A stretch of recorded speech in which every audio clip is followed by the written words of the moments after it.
Hello नमस्कार। तर मंडळी आज आपण करणार आहोत 1 वाटी रव्यापासून मस्त सकाळचा नाश्ता।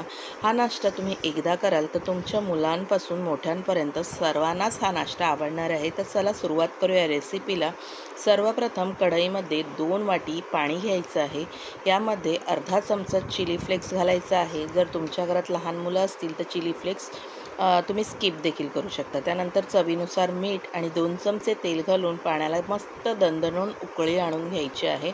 इथे बघू शकता पाण्याला छान उकळी आलेली आहे। यामध्ये 1 वाटी बारीक रवा थोडं थोडं करून घालायचं म्हणजे गुठळ्या होणार नाही आणि कंटिन्युअसली मिक्स करायचं आणि भाकरीला ज्या प्रकारे आपण उकड काढतो तशी या रव्याची छान अशी उकड काढून घ्यायची।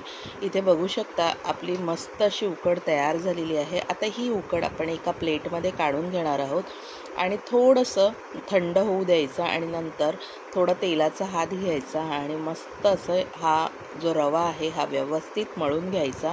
व्यवस्थित मळून घेतल्यानंतर याचे छोटे छोटे गोळे तयार करून घ्यायचे आणि मेंदूवड्यांचा शेप द्यायचा। तर रवा जितका छान मळाल ना तितकं व्यवस्थित हे मेंदूवडे तयार होणार आहे, त्यांना अजिबात क्रॅक जाणार नाही। इथे बघू शकता आपले मस्त असे मेंदूवडे तयार झालेले आहेत। व्हिडिओत दाखवल्याप्रमाणे सगळे मेंदूवडे तयार करून घेणार आहे। त्यानंतर तेलामध्ये फ्राय करून घेणार आहेत। हे मेंदूवडे फ्राय करण्यासाठी तुम्हाला अगदी हाय फ्लेमवरती तेल गरम पाहिजे।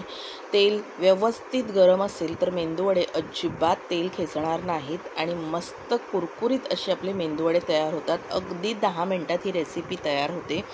जर तुम्ही तेल आधीच गरम करत ठेवलेला असाल तर फटाफट हे मेंदूवडे फ्राय करून घेऊ शकता। लो फ्लेमवर ठेवलात तर मेंदूवडे जास्त तेल खेचते। कशी वाटली रेसिपी नक्की कमेंट करून सांगा आणि रेसिपी आवडली तर लाईक शेअर आणि सबस्क्राईब देखील करा। बाय।